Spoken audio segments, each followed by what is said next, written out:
हरे भरे गांव में 12 वर्षीय रोहन अपनी दादी के पास बैठा था, जो एक पुराने रहस्यमयी कुएं की कहानी सुना रही थी।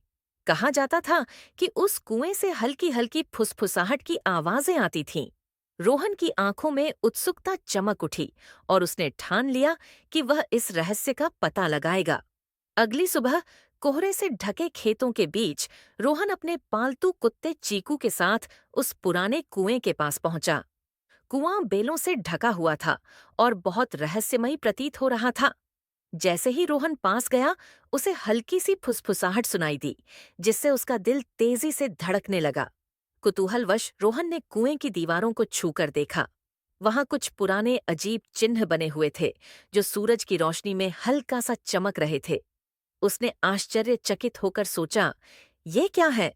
तभी ठंडी हवा चलने लगी और कुएं के अंदर से छोटी छोटी जादुई रोशनियां बाहर आने लगीं।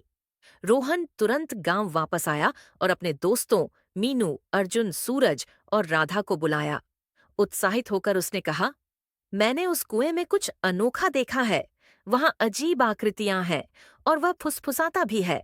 पहले तो बच्चे घबराए, लेकिन फिर वे भी उस रहस्य को जानने के लिए उत्सुक हो गए। सभी बच्चे मिलकर कुएं के पास पहुंचे और उन अजीब चिन्हों को ध्यान से देखने लगे।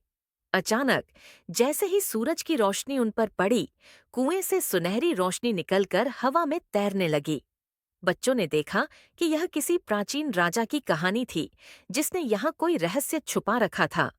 जिज्ञासा से भरे रोहन ने कुएं के चमकते चिन्हों को छू लिया, जिससे सुनहरी रोशनी की छोटी छोटी बूंदें बाहर आने लगीं। बच्चे हैरान रह गए और रोशनी उनके चारों ओर घूमने लगी, जैसे कोई कहानी सुना रही हो। राधा ने हंसते हुए कहा, यह तो सच में जादू जैसा है। जब गांव वालों को इस रहस्य के बारे में पता चला, तो वे सब कुएं के पास इकट्ठा हो गए। गांव के बुजुर्ग मुस्कुराते हुए बोले, यह हमारे पूर्वजों की अनमोल विरासत है। हमें इसे सहेजना चाहिए। गांव वालों ने मिलकर कुएं को साफ किया, उसे फूलों और दियों से सजाया और वहां एक बड़ा उत्सव मनाया।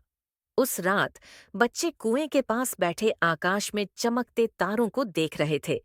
अर्जुन ने पूछा, क्या इस गांव में और भी कोई रहस्य छुपा होगा?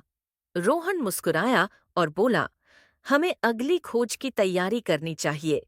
हवा में हल्की फुसफुसाहट अब भी गूंज रही थी, जैसे कोई नई कहानी सुनाने के लिए तैयार हो।